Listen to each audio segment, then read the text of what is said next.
Greetings once again, church family. I always look forward to this opportunity each week to reach out to you and hopefully encourage and challenge you as we are seeking to be the church in ways that are strategic and effective, even in times such as this. It certainly isn't unprecedented for the people of God to be unable to gather in a building because of circumstances that prevailed upon them at different times in history.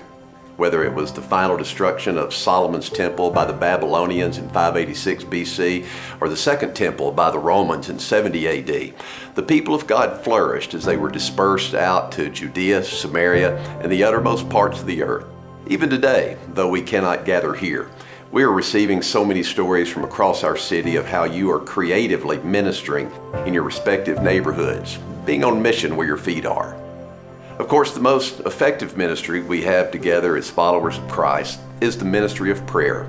Following up on the theme introduced last week, I want each one of us to awaken each day to an immediate attitude and spirit of prayer, asking the Lord to awaken His church as we anticipate the gathering of congregations once again in their places of worship. I'm holding to the conviction that the Lord is using these cataclysmic days to awaken the global church as we proclaim and hold forth the power of the gospel as the only hope for humanity. While some have asked if I thought these were the last days, of this I'm certain. These are the only days we have to do the work we have been given. Let the words of the resurrected Christ to a church that had been pronounced dead resound in our hearts. Wake up and strengthen the things that remain, which were about to die. For I have not yet found your deeds completed in the sight of my God. To this, we are prayerfully committing ourselves as a church family. To help keep us focused on this prayerful task, you should be soon receiving materials to help guide you during our Awaken Prayer emphasis. You will want to put these in strategic places around your home to kindle afresh the need to pray for all these things at every remembrance. If you need more of these materials after they arrive that you would like to share with your friends, your neighbors, don't hesitate to reach out to us, as we hope you would for any need you might be having during this time.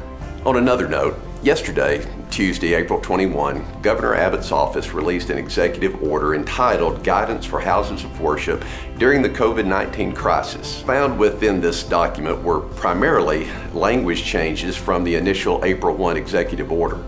What appears to me to have been done for legal reasons and to avoid any appearance of conflicting with constitutionally protected freedoms, the language of the most recent executive order utilizes the word should in place of the word must. What we should do as churches as opposed to what we must do as churches. Though I never sense such being the case, the latest executive order makes clear that the state of Texas, counties, nor city municipalities have the power to close churches. As we have been doing and will continue to do, yesterday's April 21 executive order appeals to churches to work with their local municipalities to evaluate the rate of local community spread and continue in the exercise of recommended best practices necessary to mitigate the spread of the coronavirus. The actions we have taken as a church in not gathering together were never motivated by fear nor government dictate. Rather, we chose to act for a greater common good, to be a good community partner, not an aberrant voice standing on a soapbox consumed with personal rights and self-expression. The people of God have a long, rich history of service, setting aside personal rights and privileges to better serve the well-being of those around them.